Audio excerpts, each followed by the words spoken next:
I am Micaela Lloyd C. Escocia. I am Trixie C. Alcantara. I am Joanne S. Bulaton. I am Clarissa May Quintanilla. I am Blazin D. Mislaw. I am Santa Lourdes A. Perez. I am Diana Rose T. Ramos. I am Camila O. Soriano. With every step we take on this journey, It leads the way into the heart of education. Assessments work as an excellent feedback mechanism to let the students know about their progress. According to Rush and Miller in 2003, in the culture of evidence, assessment is a necessary and integral part of grading student achievement.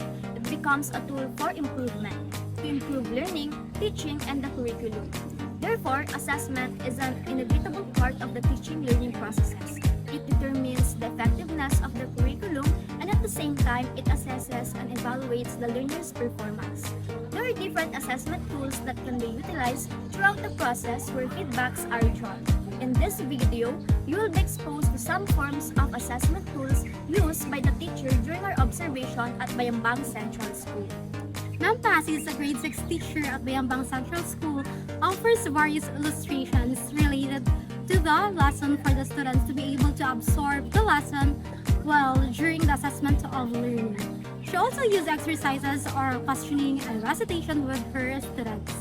The PowerPoint presentation serves as a formative element within the assessment that is designed to be an ongoing integral part of the teaching and learning process employed by the teacher and every student. Its purpose is to stimulate and apply continuous learning, enhance comprehension of the targeted learning outcomes, and foster independent learning among students. These assessments are considered formative as they enable the teacher to evaluate the effectiveness of the instructional approach and identify areas that may need improvement.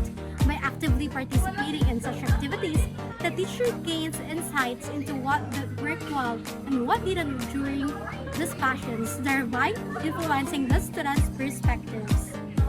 For the assessment as learning, she basically let her student reflect on the language concepts. Lastly, Ma'am Passis conduct a brief review of the prior lesson and possess a quiz, worksheet, and assignment to measure learning. The quiz served as formative element within the assessment. The primary purpose of the quiz is to provide valuable feedback to the teacher. By analyzing the student performance, the teacher can gain insight into how well the class as a whole understood the lesson. For the traditional assessment activity, Ma'am Passes use a quiz to examine pupils' ability to identify adjectives in their positive, comparative, and superlative forms. Assignment was used to create sentences that effectively use the appropriate degree of comparison. And lastly, worksheets and comparative language exercise was utilized during the discussion. Ma'am Passes, on the other hand, used a non-traditional assessment activity, oral questioning, in which students will develop an increased level of language proficiency by mastering degrees of comparison, contributing to improve overall language skills in reading, writing, listening, and speaking. In terms of the guidelines on the test construction and art of questioning, the teacher employed specific guidelines for constructing tests, incorporating elements such as factual recall, demonstration of knowledge, application, analysis, evaluation, and creation. In terms of the art of questioning, the teacher utilized open-ended questions, prompting students to provide more extensive answers. She writes an instruction that are clear and explicit.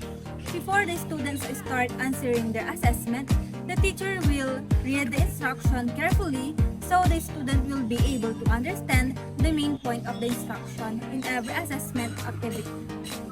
When it comes to calculating grades, Ma'am Passes explained that in each quarter, students receive 4 written tasks and a performance task, the nature of which is subject to testing. She emphasized the ease of computing her student grades, attributing it to use of Microsoft Excel.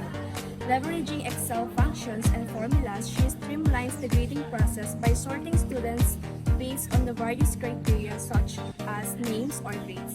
Additionally, she highlighted Excel's capability to automatically assign letter grades, offering more comprehensive assessment beyond mere percentages, especially when predetermined grade curve is established.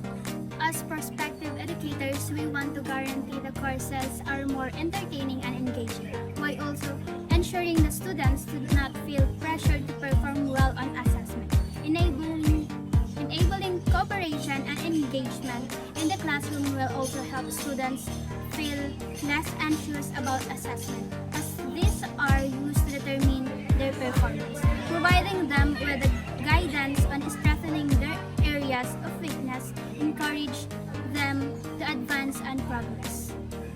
Teachers need to evaluate learning to determine if students truly understand the lesson as well as whether performance and objectives were met.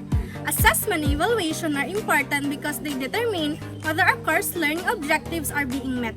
It is also useful when delivering feedback to students and teachers. It enhances the teacher's ability to teach and the learner's ability to learn. Assessment is most effective when it moves beyond marks and grades, and reporting focuses not just on how the student has done in the past but on the next steps for further learning. This approach will ensure that assessments takes place as close as possible to the point of learning.